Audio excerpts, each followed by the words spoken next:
अगर आपको नर्सिंग करना है, नर्सिंग में एडमिशन लेना है 2026 में, तो अगर आप कॉलेज जाओ, नर्सिंग कॉलेज जाओ, किसी भी नर्सिंग इंस्टीट्यूट जाओ, तो वहाँ क्या क्या क्वेश्चन पूछना इम्पॉर्टेंट है जो आपको जानना चाहिए कि हाँ मुझे ये क्वेश्चन पूछ के आना ही है। तो ये क्वेश्चन क्या क्या होगा उसके बारे में हम लोग जानेंगे, ठीक है। क्योंकि ये क्वेश्चंस बहुत इंपॉर्टेंट होते हैं। आपका लाइफ डिपेंड, मतलब आपका करियर डिपेंड करता है, लाइफ डिपेंड करता है कि आपका करियर कैसा रहेगा एक कॉलेज पे, ठीक है। तो सबसे पहले आपको पता करना है वो कॉलेज एफिलेटेड है या नहीं है। जैसे कोई भी स्टेट से एफिलेशन मिलता है, नर्सिंग कॉलेजेस को स्टेट से एफिलेशन मिलता है। जैसे मान लीजिए झारखंड हो गया, ठीक है, तो झारखंड से एफिलेशन मिला, और उसके बाद आप कोई भी नर्सिंग कॉलेज में एडमिशन करवाने जाओ तो इम्पॉर्टेंट बात यह है कि आप आईएनसी एफिलेटेड कॉलेज पे एडमिशन कराओ, जिसमें आईएनसी का मान्यता हो। तो मैंने अपने चैनल पे बहुत सारे आईएनसी अपडेटेड जो कि, और हाँ, आईएनसी जो होता है, आईएनसी जो अब होता है वो हर ईयर चेंज होता है। ये नहीं कि कोई कॉलेज आपको बोलेगा कि हाँ मैंने तो 2024 में ही आईएनसी का मान्यता ले लिया है, एफिलिएशन ले लिया है। तो ये नहीं है कि वो आपके बैच के लिए है। हर एक बैच में आईएनसी का मान्यता मिलता है, मतलब हर एक ईयर आईएनसी का एफिलिएशन कॉलेज वालों को, नर्सिंग कॉलेज वालों को लेना पड़ता है। जैसे मान लीजिए कोई भी एक ईयर का एफिलिएशन मिल गया, जैसे 2024 का एफिलिएशन मिल गया, तो वो उस बैच के लिए है जो कि 2024 बैच में जो एडमिशन करवाया। बीएससी नर्सिंग के लिए भी मिला, या जीएनएम के लिए मिला, या एएनएम के लिए मिला, वो भी आपको देखना है कि वो कॉलेज को आईएनसी किस लिए मिला है। जैसे बहुत से कॉलेजेस को होते हैं जीएनएम के लिए मिला हुआ तो रहता है आईएनसी, बट वो लोग बोलते हैं कि बीएससी नर्सिंग के लिए मुझे आईएनसी मिला हुआ है, क्या चीज़ के लिए, बीएससी नर्सिंग के लिए। और बहुत से कॉलेजेस ऐसे भी होते हैं कि जिसका आईएनसी एफिलिएशन नहीं भी हुआ रहता है, वो आपको बोलते हैं कि हाँ मेरा आईएनसी एफिलेटेड है। तो ये सब कॉलेज से सतर्क रहें। और मैंने आईएनसी का अपडेट दे दिया है 2026 में, तो कौन कौन से कॉलेजेस आईएनसी अप्रूव्ड है। और ऐसा नहीं है कि अभी तक, जैसे अभी मान लो जुलाई चल रहा है, ठीक है, जुलाई चल रहा है, तो मैंने लगभग अप्रैल में आपको आईएनसी एफिलेटेड लिस्ट दिया होगा। तो हो सकता है कोई कॉलेज का नेम बढ़ गया होगा, मतलब अपडेट होते रहता है, हर एक महीना आईएनसी अपडेट होते रहता है। और लगभग ये नवंबर दिसंबर तक अपडेट होता ही रहता है। आईएनसी का एफिलिएशन जो होता है एक ईयर का, लगभग नवंबर दिसंबर तक अपडेट होते रहता है। कोई कॉलेज ऐड होते रहता है, तो ऐड होते रहता है। तो इसमें क्या होता है कि अगर वो तो सही है कि जैसे आपका अगस्त पे एग्ज़ाम हो जाएगा, अगस्त, तो सितंबर तक आप लोग एडमिशन के लिए फर्स्ट काउंसलिंग, सेकंड काउंसलिंग में जाओगे। तो प्रॉब्लम ये फेस करना पड़ता है कि बहुत कॉलेजेस का एफिलिएशन जो होता है वो बाद में आता है। जैसे नवंबर दिसंबर में एफिलेटेड हुआ, लेकिन बहुत कॉलेज, वही कॉलेज का एफिलिएशन पहले नहीं रहता है, तो उसमें दिक्कत होता है थोड़ा कि कौन सा कॉलेज में एडमिशन करवाएं कि आगे जाके उसको आईएनसी मिले। तो इसीलिए ये सब प्रॉब्लम्स फेस करना पड़ता है। तो प्लीज़ आप लोग पहले आईएनसी लिस्ट देख लेना, उसके बाद जाना। और आईएनसी लिस्ट मैं प्रोवाइड कर दूँगी कि कौन से कॉलेज का आईएनसी अप्रूव्ड है।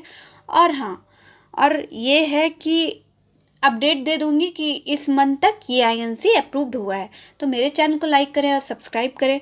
और सारे क्वेश्चन, बहुत सारे क्वेश्चंस हैं जो कि प्राइवेट कॉलेज में आप लोग एडमिशन कराने जाओ तो पूछो ही पूछो।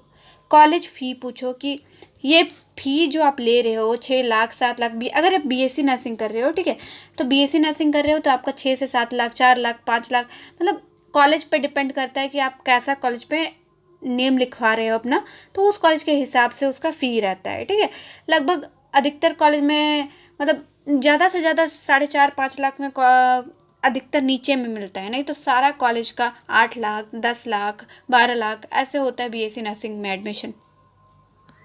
और गवर्नमेंट कॉलेज जाना है तो उसमें तो आपको कुछ देखना ही नहीं है, चले जाओ भाई, गवर्नमेंट मिल गया मतलब समझो बहुत अच्छी बात है, ठीक है। तो उसके बाद देखते हैं कि कॉलेज फ़ी। आप पूछो क्या सभी बच्चों के लिए एक ही फ़ी है या वेरी करता है सब बच्चों में। जैसे कोई कोई कॉलेज लेता है ना, कोई बच्चा से 5 लाख लिया तो कोई बच्चा से वो 8 लाख ले लेता है, और कोई बच्चा से वो 6 लाख लेता है। मतलब जिसको जितना अटेंडेंस सका कॉलेज वो उतना करता है। प्राइवेट कॉलेज में ये देखा जाता है।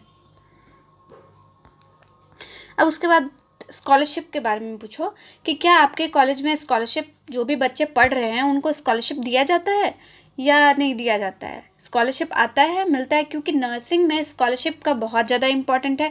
अगर आप मिडिल क्लास फैमिली मतलब बिलो मिडिल क्लास फैमिली से बिलोंग करते हो, जिसका मतलब गवर्नमेंट जॉब नहीं है घर में या कुछ भी, जिसका स्कॉलरशिप आ सकता है, ठीक है, तो वो लोग अगर आओ तो वैसा कॉलेज में मैं बोलूँगी कि आप जहाँ स्कॉलरशिप आपको मिले वैसा प्राइवेट कॉलेज में आप लोग एडमिशन करवाओ।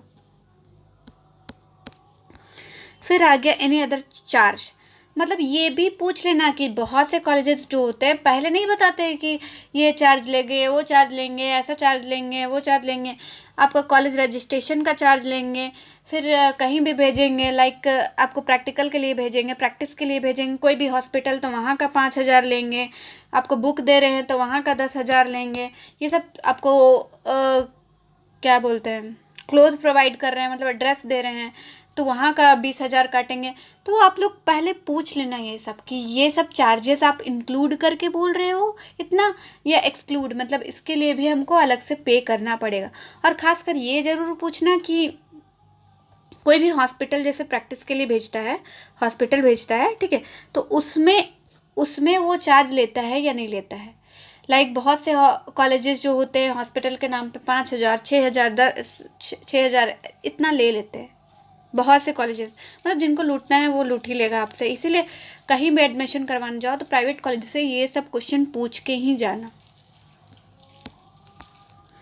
और है कि इंटर्नशिप आप कहाँ देते हो, ये भी पूछना कि आपके थ्रू इंटर्नशिप हमको दिया जाता है या हम ही को खोजना पड़ता है। ऐसा भी होता है कि कोई कॉलेज में इंटर्नशिप के लिए आपको भेजा जाएगा तो वहाँ भेजा जाता है, लेकिन कोई कॉलेज में आपको खुद ही इंटर्नशिप के लिए देखना पड़ेगा कि आप कहाँ जा रहे हो।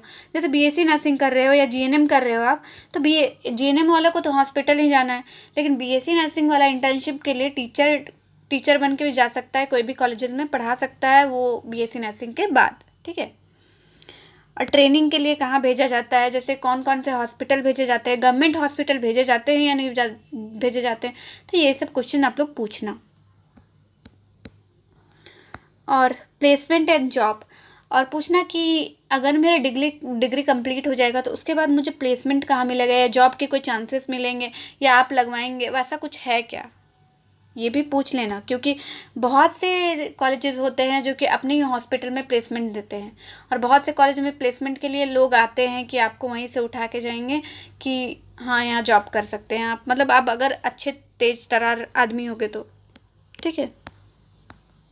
Thank you. और भी कोई भी इंफॉर्मेटिव, मतलब आपको कोई भी इंफॉर्मेशन चाहिए तो प्लीज़ कमेंट सेक्शन में कमेंट करो, मैं आपका जवाब दूंगी। एंड मैं जहाँ तक हो सके वो आपका हेल्प करने का कोशिश करूँगी। Thank you.